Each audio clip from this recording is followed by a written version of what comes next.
Et voici Faites chauffer la colle, l'émission officielle du Parti d'en rire, de Francis Blanche et Pierre Dac, avec toute une troupe de meumeux. Edith Fontaine, François Chauvet, Jacques Bénétin, Laurence Riesner, Denise Alberti, Jean Fontaine. et pour la mise en onde, mais Pierre Arnaud de Chassis-Boulet, voyons. chef opérateur, Monsieur Rimbaud, Magnétophone, Madame Thomas. directeur politique, Francis Blanche et Pierre Dac.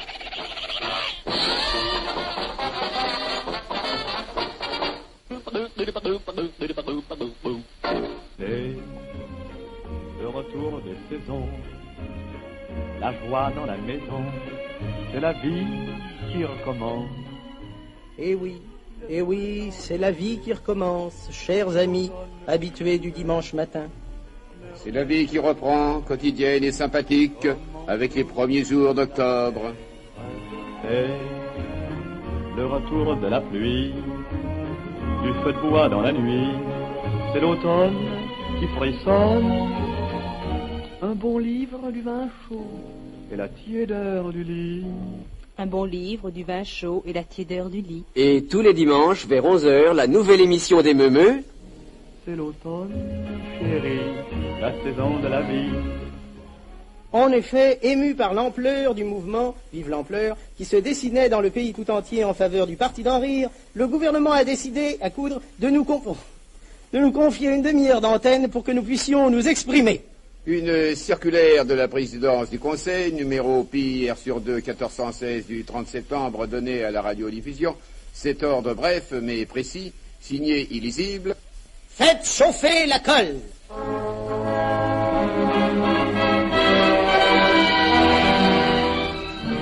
Dès lors, notre voie était tracée. Le comité directeur, enfin sorti de la clandestinité, se levait, comme un seul homme. Le Parti d'en rire, officiellement reconnu d'utilité publique, prenait sa place dans le grand œuvre de rénovation. Il fallait faire vite et bien. Il fallait renverser les idoles, briser les cadres et rompre les murailles. Et non content d'anéantir le vieux monde moisi, il fallait faire chauffer la colle pour en recoller les morceaux.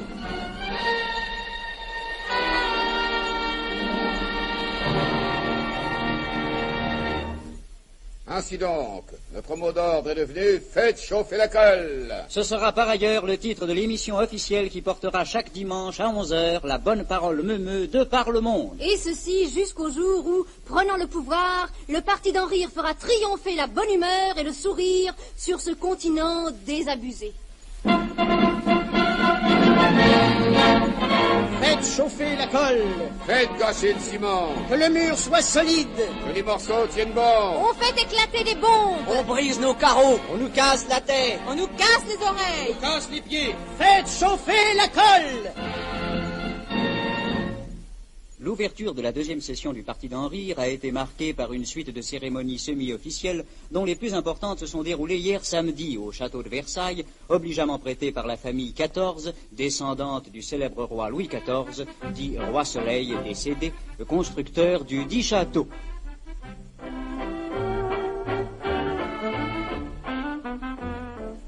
Dans les jardins régnait une ambiance très 17e, en partie grâce à un orchestre prêté par la mairie du même nom, jouant des gavottes musettes du plus gracieux effet. Nos deux directeurs, Francis Blanche et Pierre Dac, se promenaient parmi les groupes, distribuant des poignées de main, des paires de gifles, des sourires et des coups de pied. Aux curieuses coïncidences, ils portaient chacun l'insigne du parti, le célèbre Z du code de la route, le Z fatidique et rigolard qui triompha tant cet été sur les routes de France. Puis, le silence s'étant établi à son compte, nos directeurs prirent la parole chacun par un bout. Je vous en prie, mon cher Dac. Après vous, mon cher Plan. Mais je n'en ferai rien. Ça vous en est de ça à tous. Et bien alors, tous les deux ensemble, hein. Oui.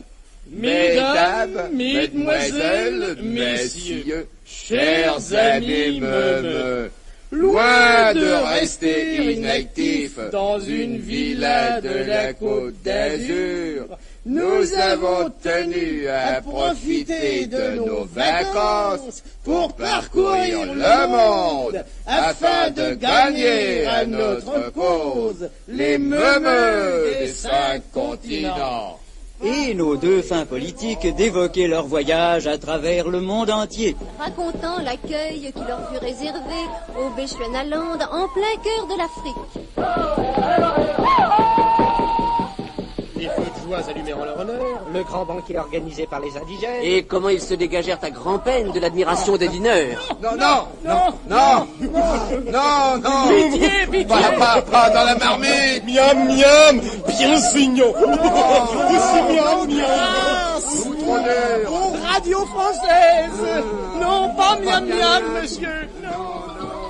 Puis nos deux directeurs d'évoquer leur séjour en Amérique du Sud. Et les nombreux succès féminins qu'ils remportèrent dans certains quartiers de Buenos Aires. Vienen ustedes, señores franceses. 20 pesetas es muy barato. Et les souvenirs succèdent aux souvenirs. Partout, le même accueil délirant. Partout cet amour de la France et du parti d'Henri. Partout ces marques de sympathie, jusqu'au pôle Nord, dans l'océan Arctique, qui faillit être pour nos deux directeurs l'Arctique de la mort. Car ils ont tenu spontanément, par esprit sportif, à tenter eux-mêmes la température de l'eau sous la banquise.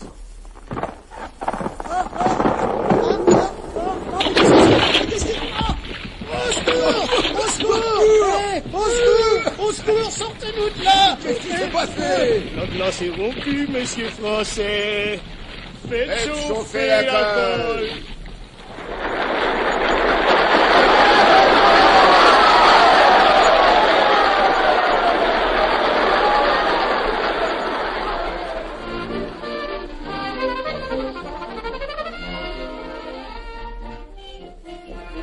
Puis, les discours terminés, un grand bal se déroula à l'intérieur du château de Versailles, dans la galerie des glaces. Glace, vanille, chocolat, les couleurs du parti d'en rire, demandez les glaces, vanille, chocolat.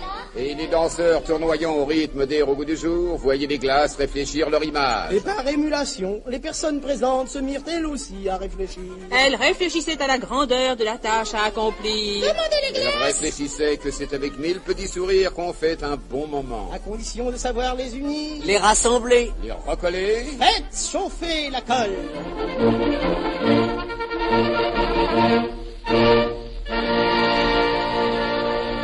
Il s'agit à présent de reprendre comme par le passé notre œuvre d'éducation et de vulgarisation. À cet effet, le Parti d'en rire a fait appel à un éminentissime collaborateur qui, dès la semaine prochaine, participera à nos émissions. Il s'agit de l'illustre signore, dottore, professeur, maestro conditore Amerigo Tagliatelli, professeur de framboise à l'Université de Florence, docteur honoris causa de la faculté de Gruyère, membre de la Compagnie internationale des raviolis et des grands express européens, fondateur du Parti d'en rire italien et champion de pastaga toute catégorie.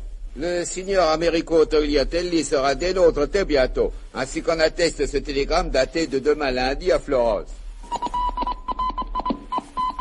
Mais voilà, stop, je viens, stop, j'arrive, stop, préparez la fanfare, stop, faites souffler la colle, stop, envoyez de l'argent, stop, grazie, stop, molte, stop, Tagliatelli.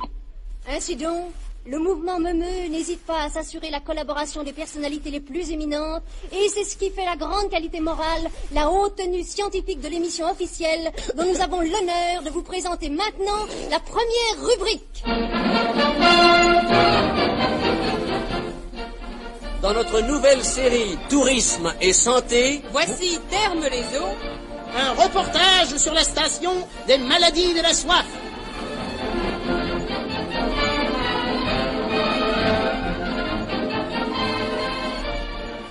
Terme-les-Eaux, dans le département des Pyrénées-Verticales, est une charmante petite station située au pied de l'Aubisque, à la cheville du Portet d'Aspet et au genou du col d'Aspin, et exactement à mi-distance du Tourmalet et du Tour de France. La mise en valeur de Terme les eaux est de date récente, puisque c'est il y a environ 6 semaines que le docteur Pentathlon Felspat en a découvert les merveilleuses propriétés curatives.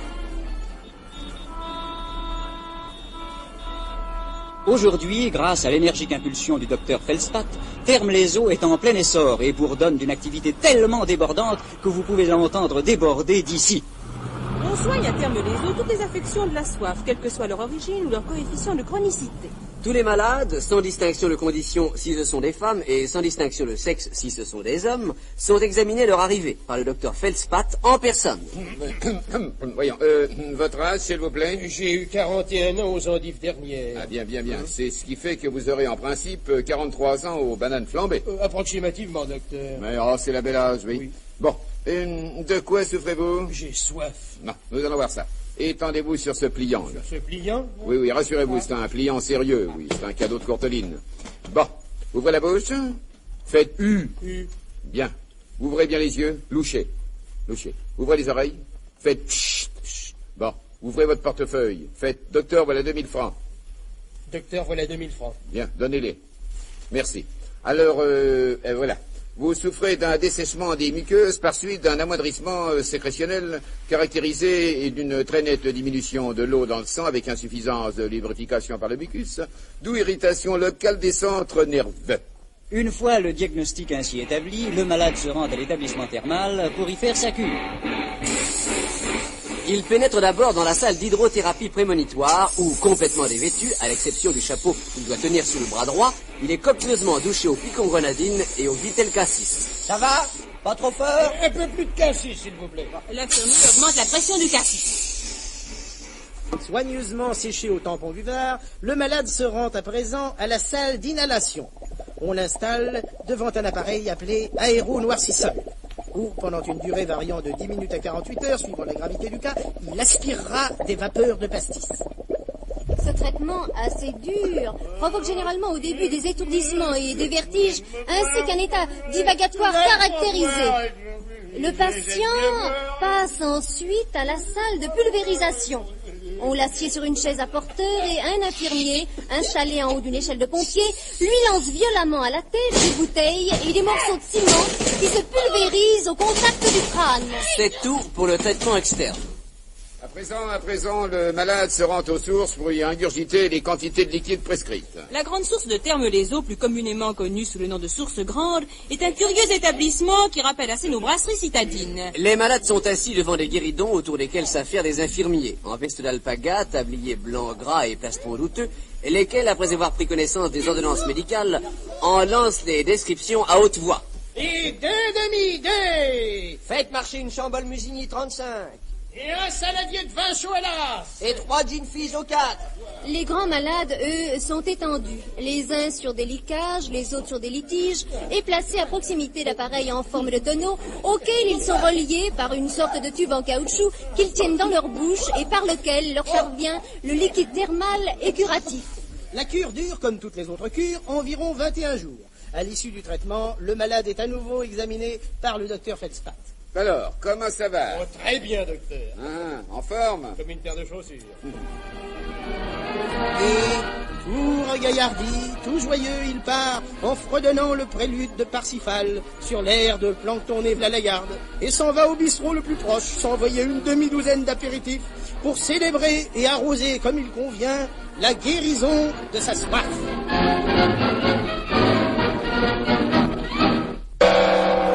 Le coup de gong que vous pouvez entendre était donné par François Chevet, le plus mauvais acteur de Paris. Oh bah oui, quoi, ça va, ça va. Une fois suffit. Oh. Jamais 203. Silence!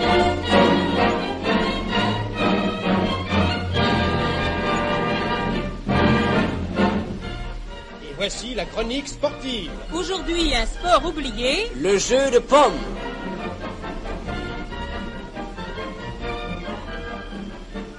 Datant de la plus haute antiquité, puisqu'Adam et Ève s'y adonnèrent avec ferveur, le jeu de pommes subit plusieurs éclipses au cours de l'histoire du monde. Ma pomme, c'est moi, je suis plus heureux. Remise à la mode en Suisse par le célèbre Guillaume Tell au cours d'un match surprise où l'on vit tel père fendre une pomme sur la tête de tel fils. Le jeu de pommes connaît une grande vogue. C'est de ce jeu que le physicien Newton, en français Nefton, prédisait qu'il deviendrait une attraction universelle. Puis il retomba dans l'oubli avec un bruit mou, les hommes étant plus disposés à jouer aux poires qu'aux pommes. Et voici que la saison 1949-1950 se ramène plus vivace que jamais. Ce sport sain est bien français. Chers auditeurs, la salle du jeu de pommes à Paris est pleine d'un public fervent et énervé, car la partie qui est en train de se jouer n'est pas décisive. Ce match, chers auditeurs, qui oppose la Rainette du Mans à la Jaune de Calville, est arbitré par le Père Magloire, site de Normandie. C'est la dernière phase, la 5e tranche, comme on dit en termes de jeu de pommes, qui se dispute actuellement. Calville espérait avoir la rainette jusqu'au trognon, mais les gars du Mans ont su éplucher leurs adversaires, et il se pourrait bien qu'en définitive, ce soit eux qui pomment la partie. 1 heure s'est déjà écoulée depuis le moment où les équipes ont prêté serment, le fameux serment du jeu de pommes, qui précède la partie, et les adversaires ne sont pas encore en compote. Les monceaux sont habillés en vert pomme, ceux de Calville chaussés de chaussons, aux pommes également. Et la lutte est acharnée. Tâchant d'éviter les pépins suscités par l'adversaire, chacun essaie d'avoir la peau de l'autre. Tiens, un coup franc, cher auditeur, vient d'être sifflé. Une pomme de terre ayant été introduite dans le jeu. Attention. Un point pour le Mans, qui mène à présent par 3,5 kg contre 5 livres à Calville. Bravo!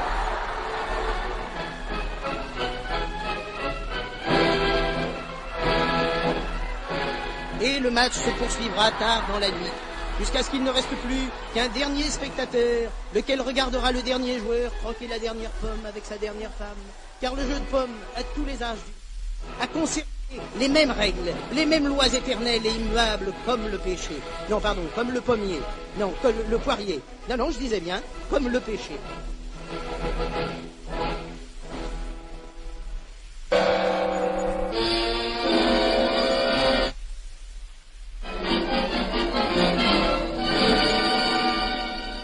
Le service géologique du mouvement Meumeux est heureux de vous présenter une nouvelle série. Monts et merveilles.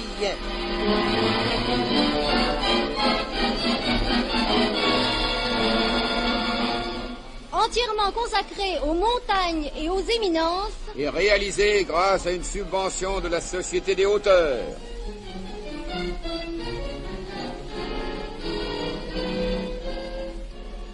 Veuillez écouter aujourd'hui Le reportage de l'expédition Bidon à l'assaut de l'Everest. Les personnes sujettes au vertige sont priées d'aller écouter la chaîne nationale.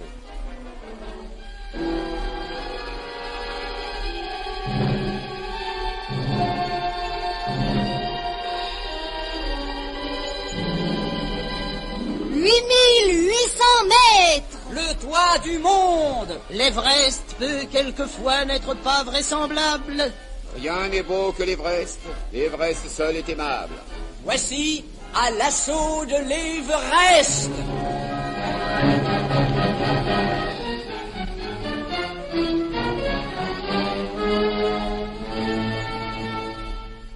Donc, ce jour-là, le 17 août dernier exactement, vers les 19 heures de relevé, nous étions une quinzaine d'amis d'enfance, dont la plupart se connaissaient depuis au moins une semaine, dans un aristocratique club ultra chic de la rive gauche, réunis autour d'une bouteille de limonade pour fêter le triomphal retour du célèbre alpiniste Antastain Bidon, qui, pour se détendre, venait d'effectuer la descente de l'Ardèche en snowboat à moteur. Alors, mon cher Bidon, comment ça s'est passé cette descente de l'Ardèche? Oh, merveilleusement bien, monsieur Dac. Ouais. Trop bien, même, c'est sans histoire, mais je pensais trop facile, ces trucs-là. Ah, toujours aussi modeste, ce sacré Bidon.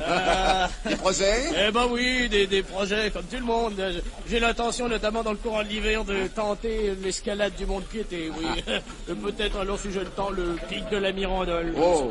Mais tout ça, ça n'est que des broutilles, pas à côté de mon grand projet. Ah oui? Quel grand projet?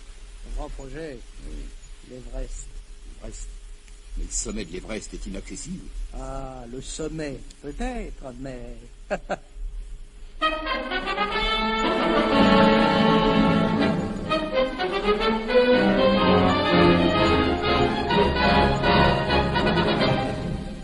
Et, quelques jours plus tard, une caravane composée de 6 hommes résolus, dont votre serviteur, s'engouffrait dans le métro, et après avoir changé à Barbestre ce soir, prenait la direction de l'Himalaya, sous le commandement d'Antastain Bidon. 60 heures après ces événements, la caravane s'arrêtait à l'intersection du Brahmapoutre et du Gange. Le ciel, une immatérielle pureté et tout constellé d'étoiles brillant d'un éclat minéral, était malheureusement bouché par d'épais nuages qui se résolvaient comme une pluie battante. Ah, ben pour une pluie diluvienne, c'est une pluie diluvienne. Voilà. Heureusement qu'on a emporté les manteaux antidiluviens. Allez, mettons-les, mes amis, allez. Non, pas cette manche-là. Ah, voilà. Et maintenant, messieurs, tous au campement.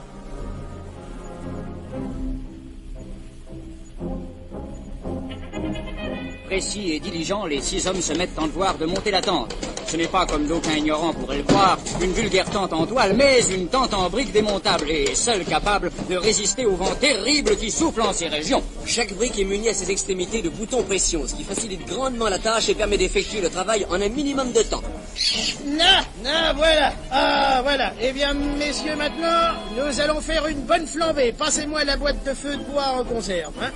Et l'on passe à Antastel Guidon une boîte cylindrique en fer blanc, genre boîte de petits pois. Il perce un trou, une allumette, et les flammes joyeuses éclairent s'élancent autour desquelles s'installent les courageux alpinistes transis de froid.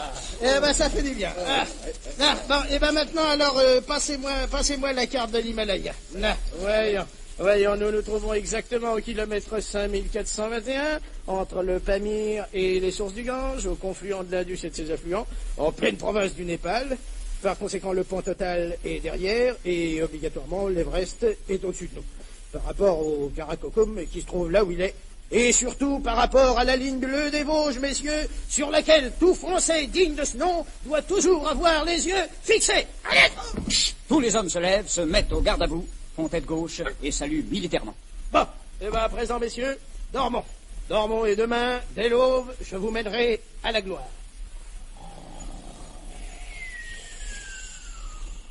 Et le lendemain matin...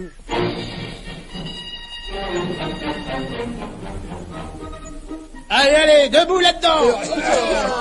Allez, debout et que ça saute. Préparez-vous en vitesse, les porteurs arrivent. Tenez, les voilà. Une troupe d'hommes et de chiens est en vue. 12 hommes et 10 chiens exactement, qui vont porter sur leur dos le matériel et les vivres. Ce qu'ils peuvent arriver à transporter est incroyable. Sur les épaules de l'un, on arrime une bouteille thermo, 3 brancards, un fauteuil de Philippe, un jeu de dames, 6 pains de 4 livres et les œuvres complètes de Chateaubriand. Les chiens sont des chiens de bas. Ce sont des bassets, car l'expérience a prouvé que le basset est le meilleur animal de montagne. Aérodynamique et surbaissé, sa tenue de route est incomparable. Alors, maintenant, messieurs, à mon commandement, par deux et en file indienne. Les porteurs en serre-file et les chiens en serpillière. Allons, les porteurs. Ah oui, c'est vrai, oui, j'oubliais. Et Antastel Guidon remet à chaque homme de bas un chèque, car c'est la coutume ici de remettre toujours un chèque au porteur. Attention, prêt, en route. Et au pas gymnastique, la troupe gravit les premières pentes de l'Everest.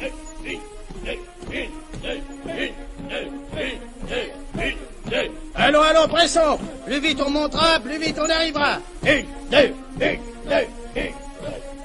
Au bout d'une heure et demie, la troupe, après avoir escaladé les premiers 8800 mètres, ne se trouve plus qu'à 40 mètres du toit du monde. Là, voilà, halte, messieurs. Ce qui reste à franchir est inaccessible, normalement parlant. Alors voilà ce qu'on va faire. Nous sommes 22 hommes, en tout, mesurant 1m70 de moyenne, ce qui, chacun grimpé sur les épaules de l'autre, nous fait 37 mètres 40 de hauteur, c'est plus qu'il en faut. Allez, allons-y. Et en 2 minutes, la pyramide des 22 hommes s'élance vers le sommet. Guidon est le premier. Les autres suivent et tous atterrissent sans encombre à 2,60 m du sommet. Messieurs, je vais maintenant vous dévoiler mon grand secret. Je vous ai dit que c'était pas le sommet de l'Everest que je visais, c'est exact. Suivez-moi, messieurs, dans ce petit raidillon, là, ici, voilà, à droite, doucement. Ah, ça grimpe dur, hein, encore un petit effort. Ah, nous y sommes. Victoire, messieurs, victoire. Nous avons dépassé le sommet de l'Everest. Nous sommes ici à 8851 mètres d'altitude, ce qui fait que nous l'avons dépassé de 11 mètres.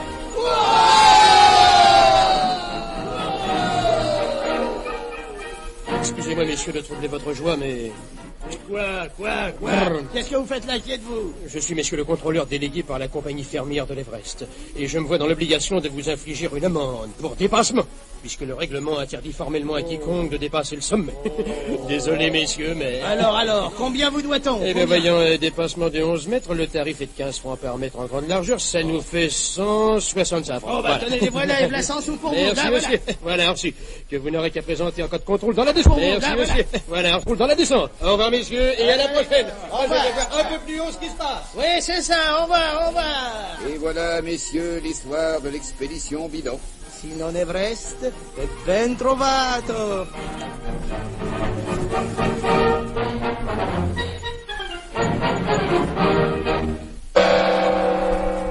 aux sympathisants du Parti d'en rire qui désirent adhérer au mouvement Meumeux que la carte officielle leur sera envoyée sans frais de leur part. Une simple enveloppe timbrée, portant leur adresse, tiendra lieu de formalité. À condition, bien entendu, de l'envoyer au Parti d'en rire, Radio Française, 107 Rue 2 Nel. Paris, 7e arrondissement.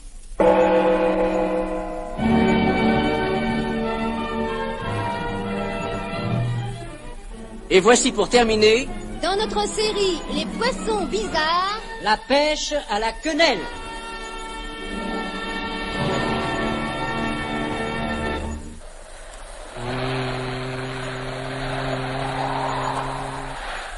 Le vent passe en sifflant sur ce petit port de l'Atlantique. là-bas, la sirène du phare tente de percer le brouillard.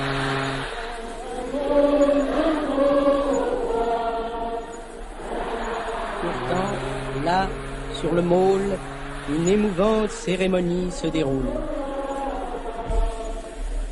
Un prêtre passe et bénit les bateaux qui vont partir pour la grande pêche. Les embarcations se suivent pour passer le feu vert du port. Les voiles bleus et rouges mettent une note colorée sur le fond gris de la brume.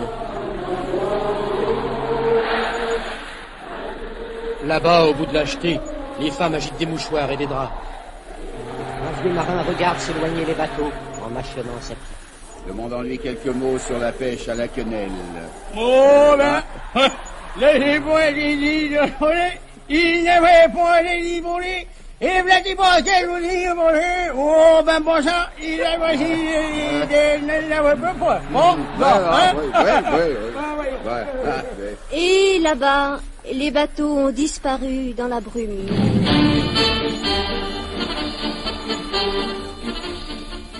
La quenelle dont tout le monde a entendu parler. La quenelle que tout le monde a goûté au moins une fois dans sa vie. La quenelle est le poisson le plus mal connu de la faune maritime. Sa chair, qui rappelle beaucoup celle du brochet, en plus farineux, est très appréciée des gourmets qui ignorent que la pêche à la quenelle est une des plus dures qui soit. La pêche à la quenelle est un métier d'enfer. Rochereau. Le quenelle, c'est un poisson qui lance une décharge électrique qui est tellement puissante qu'on peut pas la pêcher avec les sortes de fil ordinaires. Obligé de faire fondre du gruyère dans une grosse marmite et de lancer des fils de fondu par-dessus le bastingage. Inutile de dire que le danger est grand de s'électrocuter. La quenelle, en effet, possède des accus contenant un courant de haut voltage. Elle va d'ailleurs recharger ses accus en contactant une éponge spéciale qui porte le même nom. Bonne quenelle par tribord avant. Bonne quenelle par tribord devant. Bonne quenelle par tribord devant. Mais voici qu'un banc de quenelles est signalé. Ce sont des quenelles financières, ainsi nommées, parce qu'elles portent une cote qui rappelle celle de la bourse. Aussitôt, tout est mis en œuvre. Allez, hop, hop. Armés de louches, les pêcheurs qui sont des Lyonnais spécialistes de la quenelle prennent le gruyère fondant et le jettent par-dessus bord en prenant soin d'accrocher le fil au bastingage. Le fil de gruyère, excellent isolant, absorbe le courant néfaste, tandis que la quenelle, ayant mordu à la boulette gluante, se trouve dans l'impossibilité de fuir. Remontez les quenelles. Il s'agit à présent de les remonter à bord, ce qui n'est pas aisé. Le poisson se débat, plein de vigueur et de puissance. C'est un animal qui garde très longtemps sa jeunesse. Et chacun sait qu'on vient difficilement à bout de la quenelle juvénile.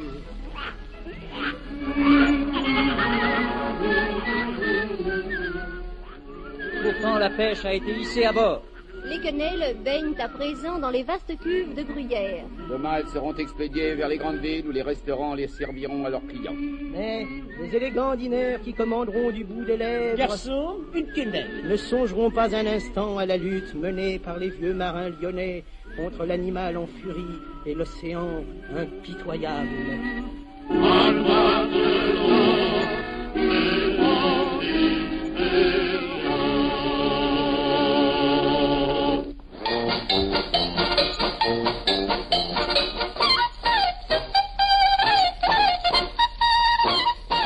Et c'était Faites chauffer la colle. L'émission officielle du Parti d'en rire. De Francis Blanche et Pierre Dac. Avec toute une troupe de meumeux. Édith Fontaine. François Chevet. Jacques Benetton. Laurence Riesner. Denise Alberti. Jean Fontaine. Et pour la mise en onde... Mais Pierre Arnaud de Jassy-Boulet, voyons. Chef opérateur, Monsieur Rimbaud. Magnétophone, Madame Thomas. Directeur politique, Francis Blanche et Pierre Dac. Nous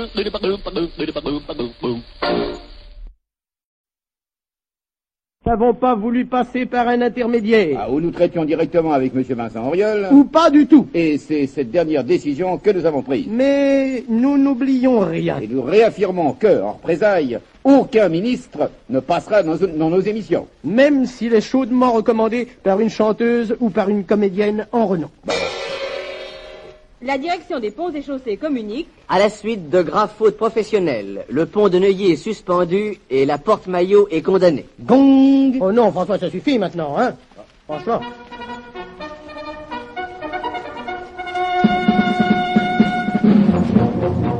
La vie sociale. Pose de la première pierre du briquet municipal à Hors-d'Issy-sur-l'Eure.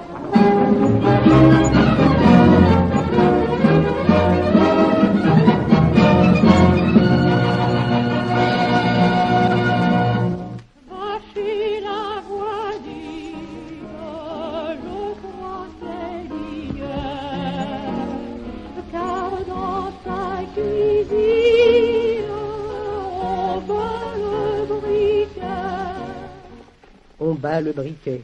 On bat le briquet. Dieu merci, cette coutume barbare a disparu de nos mœurs. De nos jours, on ne bat plus le briquet, on le respecte. Et cet humble serviteur, générateur de flammes, a trouvé sa place dans chaque foyer. Hélas, certaines populations, trop pauvres pour s'offrir briquets ou allumettes, doivent souvent renoncer au feu bienfaisant. C'est ce qui a poussé la municipalité socialiste du petit village d'Hors-d'Issy-sur-l'Eure à construire le premier briquet communal de France.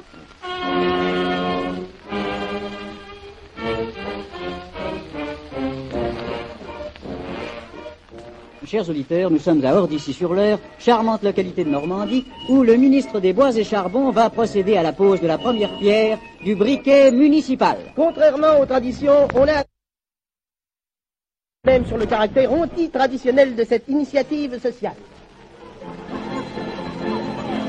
Sur la grande place du village, la foule s'est massée gaiement, attendant l'heure de la cérémonie.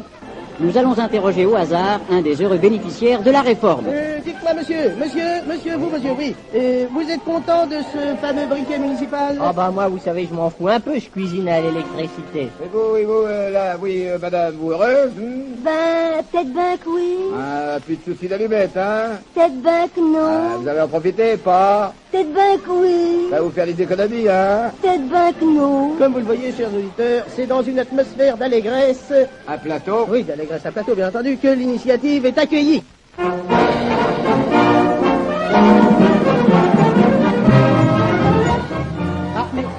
Mais voici que monsieur le ministre des Bois et Charbons, tout ému encore de sa triomphale investiture à la Chambre, monte sur l'estrade par la droite, en redescend par la gauche, serre la main du monument aux morts, dépose une gerbe au pied du pompier de service, embrasse le bouquet de fleurs que lui offre une petite fille et dépose la rosière dans les bras du maire adjoint.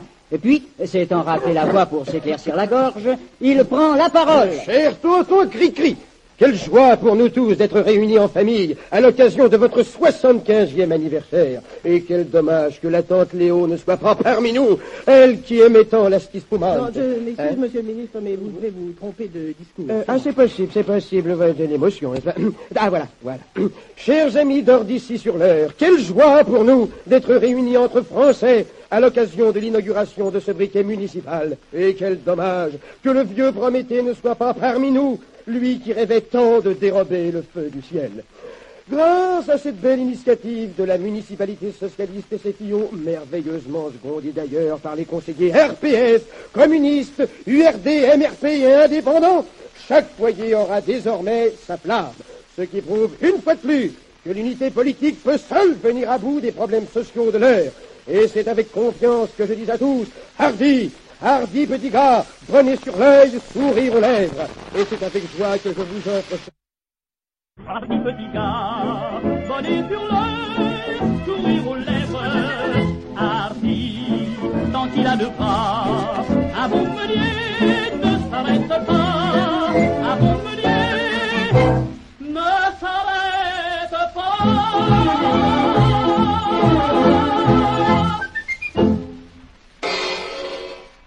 À la suite du succès obtenu par la pièce américaine Un tramway nommé Désir, la direction des transports en commun a décidé d'intensifier son effort de propagande. Après un tramway nommé Désir, nous verrons donc un taxi nommé Polly, un avion nommé Luxure, un métro nommé Envie, un trolleybus nommé Joseph, et un camion nommé directeur adjoint des services administratifs de la douane en vertu d'un arrêté ministériel en date du 12 octobre. Ah, le beau programme. Hardy, hardy petit gars, bonnet sur l'œil, sourire aux lèvres, hardy, tant qu'il a de bras, un bon meunier ne s'arrête pas.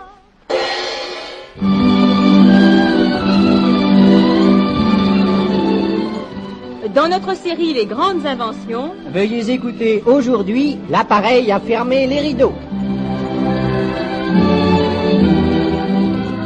Combien de fois, à la nuit tombante, n'avons-nous pas assisté à la scène suivante? Chérie, veux-tu fermer les rideaux du salon? Avec plaisir, Maori bien-aimé. Ah, quelle saleté! On a encore le cordon de tirage qui est coincé. Ça y est, il est cassé. Désormais, grâce à la technique française, de pareils accidents ne pourront plus se renouveler.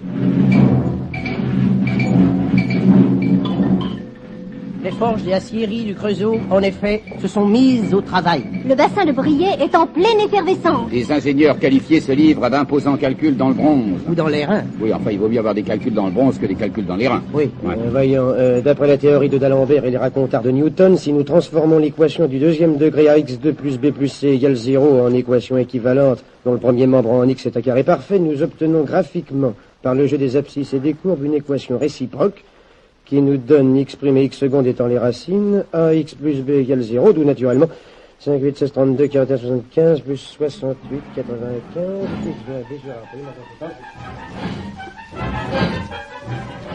Des plans sont dressés. Des maquettes sont établies. Des prototypes sont construits. Le matériau est soumis à de fantastiques pressions. Et à de multiples réactions chimiques. Tout un peuple de spécialistes est en fiévreuse activité. Fondeurs, Fraiseurs, Monteurs, derviches, Tourneurs, liftiers, huissiers, vont, viennent, s'entrecroisent, se marchent dessus, frappent, cognent, clouent, vissent, soudent, crachent, posent, déposent, finissent. Jusqu'au jour où, un beau matin...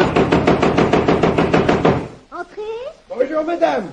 Nous venons de la part des usines du Creusot pour procéder à l'installation de votre appareil. Allez, entrez vous autres. Et une équipe d'ouvriers envahit le salon. Juché sur une échelle mobile de salaire, l'un d'eux fixe à l'anneau central des doubles rideaux une sorte de pince en duralumin biscuité reliée par un fil de laiton mercerisé à une dynamo à acétylène posée dans l'embrasure. De cette dynamo partent deux câbles qui aboutissent à une chaudière à mazout que l'on place dans l'antichambre. Cette chaudière est actionnée par un moteur diesel vertical à 2 temps d'une puissance de 10 chevaux de course installé dans la penderie. De là partent 3 tubulures que 2 autres ouvriers branchent sur une turbine à vapeur munie de 2 tuyères d'arrivée et de 3 tuyères à soupe, laquelle est reliée par tuyauterie galvanisée d'une part au robinet du gaz et d'autre part à la chasse d'eau de la garde-robe. Il n'y a plus qu'à tirer sur la chaîne.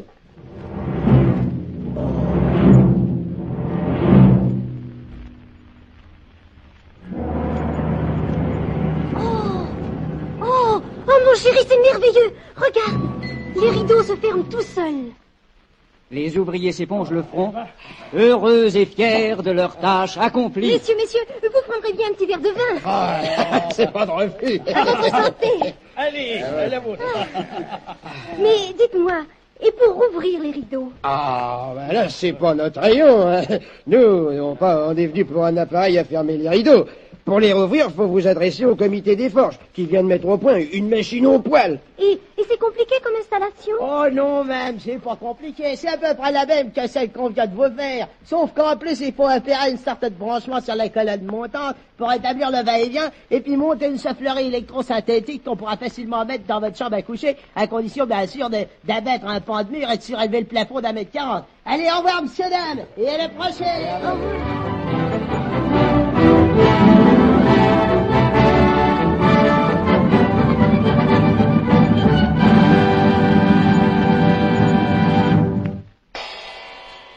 à vendre pour cause de mutation. Beau commissariat de police à Paris. Quartier Tourpeau. Personnel et mobilier en ordre de marche. Pas de dossier en souffrance. Matériel moderne pour aveu spontané. Reprise raisonnable. S'adresser préfecture de police, île de la Cité, Paris.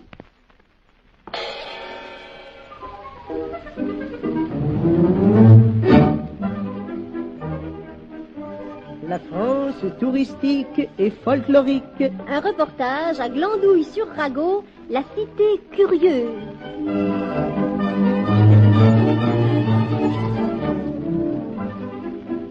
Située au cœur de la Franche-Comté, à l'estomac de l'Aquitaine et au foie du comte Arvenessin, Glandouille-sur-Rago est une petite ville du sud-ouest de la France. L'Yonne la traverse du nord au sud, ce qui peut paraître quelque peu étrange aux esprits férus de géographie exacte. Mais ce n'est pas cette particularité qui a fait donner à Glandouille-sur-Rago son qualificatif de ville curieuse. Des quantités de villes offrent aux yeux du touriste des curiosités d'intérêt plus ou moins palpitants. À Chambord, c'est le château. À Carcassonne, la cité. À Chartres, la cathédrale. À Bourdoisan, c'est sa gendarmerie. À Mont-Solémine, sa plage du XVe siècle. Etc., etc. Rien de tout cela à Glandouille-sur-Rago, qui est en quelque sorte la ville curieuse totale, la ville curieuse intégrale. En effet, dès qu'on est en vue des faubourgs de la ville, des gens d'aspect aimable et engageant vous abordent. Alors, comme ça, vous allez à Glandouille-sur-Rago. Eh oui. Et vous allez y rester longtemps? Vous connaissez quelqu'un dans la ville. Vous y avez peut-être des parents ou des amis. Peut-être que vous venez pour un héritage, ou simplement pour vous promener. Qu'est-ce que vous faites? Négociant, fonctionnaire, industriel? Vous êtes marié? Des enfants? Vous l'avez payé cher, votre voiture? Vous l'avez eu neuve ou d'occasion? Vous vous portez bien? Qu'est-ce que vous avez comme pointure? Et comme encolure? Vous portez un slip ou des caleçons longs? Dans la ville, tous ceux qui ne sont pas dehors sont à l'affût derrière leurs rideaux. Dans la rue, des gens sont tapis dans l'ombre des portes cochères. Certains même sont tapis d'Orient. D'autres, enfin, dont seule la tête émerge sur la chaussée, se sont installés dans une bouche d'égout pour être mieux à même de satisfaire leur insatiable curiosité. Et quand on entre chez un commerçant... Bonjour, messieurs, dames. Vous désirez... Un paquet de gauloises bleues et une boîte d'allumettes. Ah, une boîte d'allumettes. C'est pour allumer vos cigarettes, sans doute. Non, c'est juste pour faire un feu d'artifice. Très bien. Qu'est-ce que vous mangez à midi? Vous couchez dans le même lit ou vous faites lit à part? Ah, il y a longtemps que vous êtes mariés? Vous êtes séparés de bien ou sous le régime de la communauté réduite aux acquets? Voilà. Ça fait 70 francs. Au revoir, messieurs, dames. Et, dites, monsieur, entre nous, vous la trompez pas un petit peu, votre femme? Hein? Allons, dites-moi tout. Je suis curieuse de tout savoir. Avec votre secrétaire, je parie. Ah, ces hommes, tout de même. Au revoir, monsieur, au revoir. Et même jusque dans les chalets dits de nécessité. Vous venez pour quoi faire, monsieur? Ah oui, je vois parfaitement. Par ici, monsieur. C'est pour un complet, sans doute. Vous n'avez pas mal aux dents? Non? C'est curieux, je croyais. Vous habitez Paris? Où ça? Ah, c'est à quel étage? Vous déjà vous voyez. Est-ce que vous avez une bonne? Deux peut-être. Une cuisinière avec un valet de chambre ou une femme de ménage? Vos enfants vont au lycée? Ils sont intelligents ou idiots? Est-ce que vous aimez les concombres? Par ici, monsieur. Après vous, je vous en prie. Mais faites donc, mais passez donc. Et il en va ainsi tout au long des jours, et même la nuit. Vous avez vu le gars trouillard? Oui, il est avec la Nicole, les cravates. Est-ce que vous ne croyez pas que... Sûr. J'étais sous le lit hier soir, même que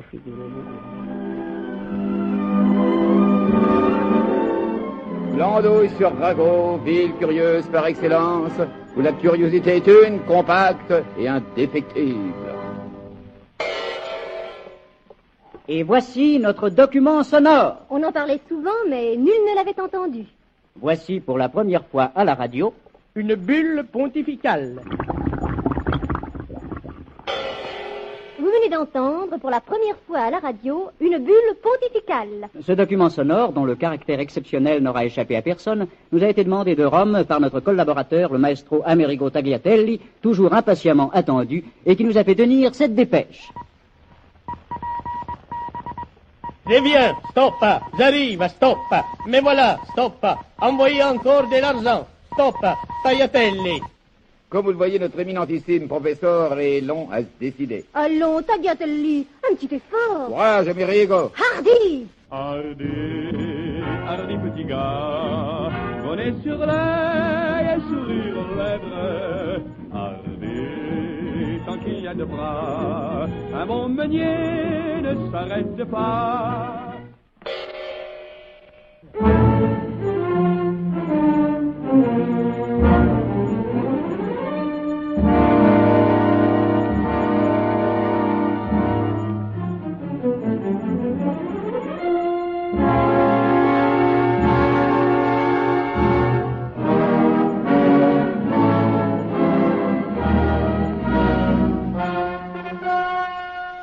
Secrets et mystères du sous-sol. Veuillez écouter un reportage inédit. Au fond du bassin des Tuileries.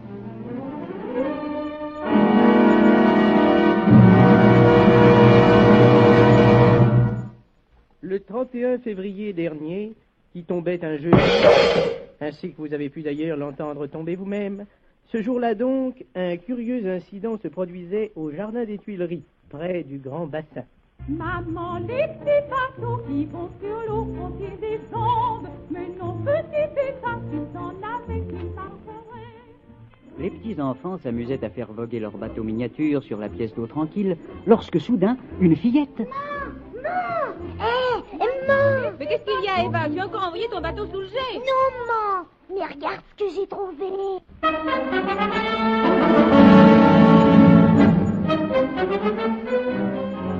Dans la main de la fillette, une rondelle de métal sur laquelle on lit « République française, bon pour 1 franc ». Où as-tu trouvé ça? Dans l'eau du bassin. Viens la donner au garde.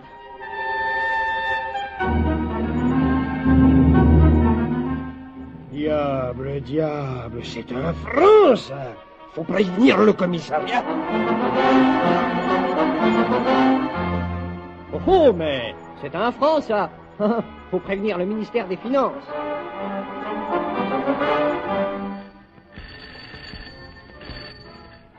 Allô, la Banque de France.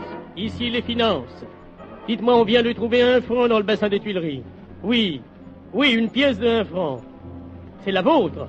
Ah, bigre. Bon, eh bien, je vais faire une enquête.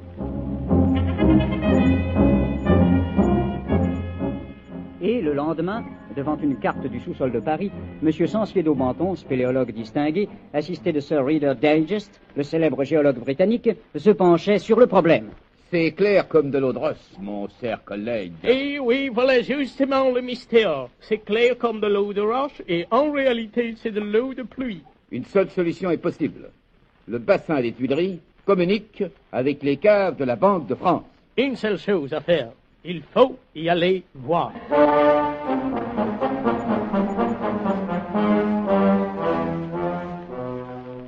Et le lundi suivant, qui tombait un samedi, ainsi que vous avez pu l'entendre tomber vous-même, tout un matériel était amené au bord du bassin. Scaphandres, tuyaux, câbles, ballons d'oxygène. Et même une cloche à plongeur qui tintait gaiement dans ce matin de mars. Puis, à l'heure H, les chefs donnent le signal. Allons-y! Let's go, guys!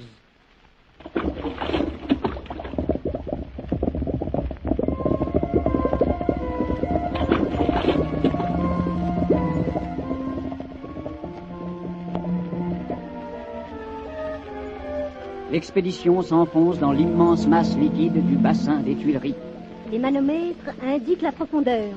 20 mètres, 25 mètres, 30, 40.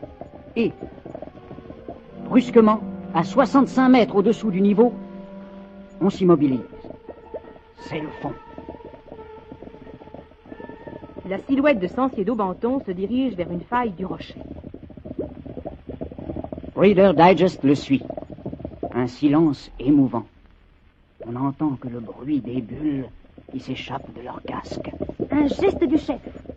Tous le suivent. On entre dans la faille du rocher. On remonte de l'autre côté et on émerge dans une vaste salle souterraine. Retirez vos scaphandres! Est-ce que je peux garder le mien parce que j'ai peur d'avoir froid? Faites ce qu'on vous dit! Gonflez les canots pneumatiques! Et en avant!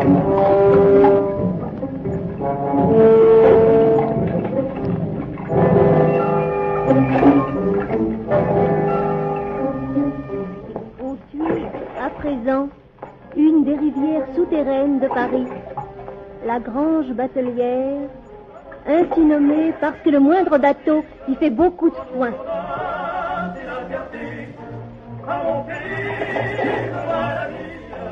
Qu'est-ce qu'on entend? Bon, passer juste, tu me feras. Patience, mes amis, c'est signe que nous allons arriver. Chef, je peux remettre mon scaphandre, j'ai pas chaud. Non, chantons, ça nous réchauffera. Hardi, petit gars, Bonnet sur l'air, sourire aux lèvres. Hardi, tant qu'il a des bras, Scaphandrier ne s'arrête pas. Silence, taisez-vous. Regardez. Un énorme rocher se dresse devant eux. Allons-y. Sentier d'Aubenton s'arc-boute et pousse. Et voici que le rocher pivote, démasquant une ouverture.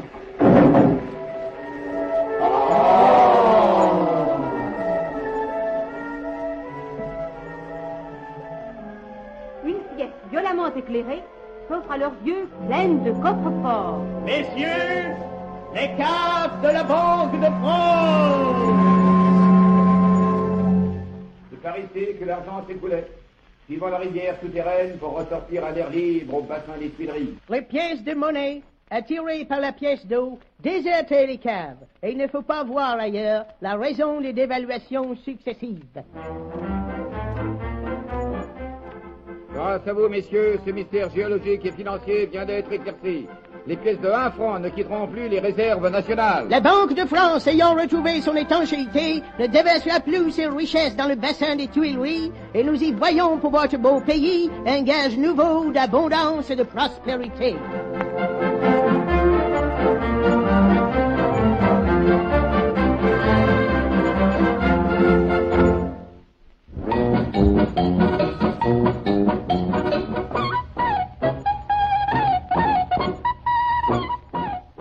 Et c'était Faites chauffer la colle, l'émission officielle du Parti d'Henri, de Francis Blanche et Pierre Dac, avec toute une troupe de meumeux. Édith Fontaine, François Chevet, Jacques Bénétin, Laurence Riesner, Denis Alberti, Jean Fontaine. Et pour la mise en onde, Mais Pierre Arnaud de Chassy-Poulet, voyons. chef opérateur, Monsieur Rimbaud. magnétophone, Madame Thomas. Directeur politique, Francis Blanche et Pierre Dac.